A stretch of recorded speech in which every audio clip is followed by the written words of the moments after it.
cukupnya orang yang lemah dan orang yang kuat.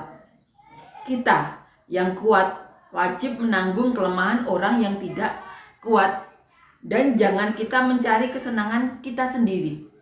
Setiap orang di antara kita harus mencari kesenangan sesama kita dengan kebaikannya untuk membangunnya.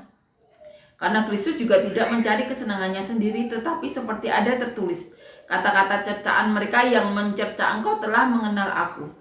Sebab segala sesuatu yang ditulis dahulu telah ditulis untuk menjadi pelajaran bagi kita, supaya kita teguh berpegang pada pengharapan oleh ketekunan dan penghiburan dari kitab suci.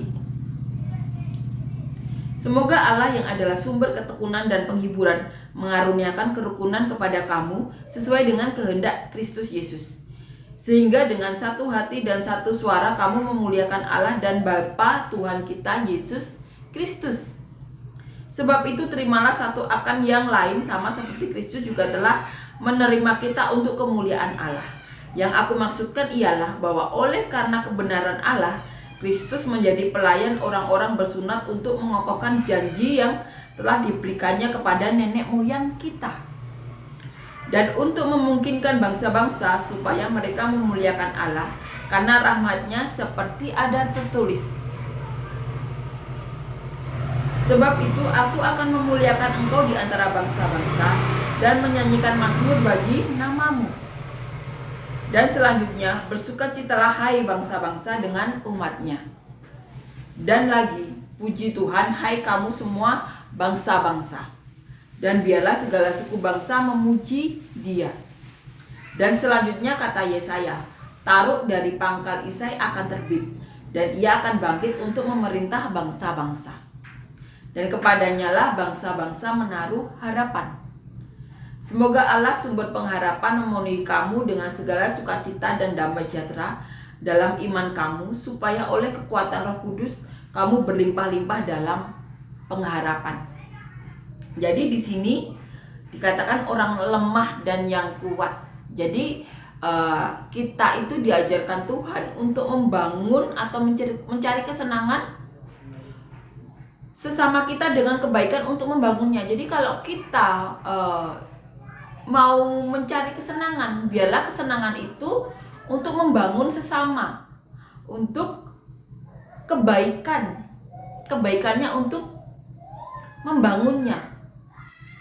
Jadi kita tahu ya, saat kita menyelaraskan keinginan kita dengan kehendak Tuhan, maka hati kita itu akan diberi hikmat-hikmat, di mana hikmat itu untuk menjadi saluran berkatnya Tuhan. Amin ya. Dan selama kita ada di dunia ini, kalau ada kesempatan kita untuk menjadi saluran berkat, lakukan. Karena apa? Kesempatan hidup kita itu cuma sekali ini, tidak ada remedi atau apapun. Amin ya. Jadi selama kita ada kesempatan di dunia ini untuk melayani Tuhan, untuk melakukan kehendak Tuhan, lakukan. Jangan menjadi batu sandungan bagi saudara kita atau sesama. Jangan menghakimi, tapi selamatkan. Kalau tidak bisa menyelamatkan, jangan memberi kesusahan. Jangan menjadi batu sandungan. Selama kita ada rezeki, kita berkati. Kalau kita tidak ada rezeki, beri tenaga, beri hikmat pikiran, kita bisa memberkati. Tapi kalau kita tidak punya apa-apa untuk memberkati orang lain, jangan jadi batu sandungan, jangan menghakimi. Karena itu bukan ajaran Tuhan. Karena Tuhan katakan, celakalah orang yang menjadi batu sandungan bagi sesama. Itu Tuhan sendiri yang katakan. Paulus mengatakannya di perikop yang sebelumnya. Amin ya. Jadi selama kita hidup di dunia ini, renungkanlah Alkitab ini. Alkitab ini adalah cerminan bagi kita, untuk kita tahu selama kita di dunia ini tuh kita melakukan kehendak Tuhan atau tidak.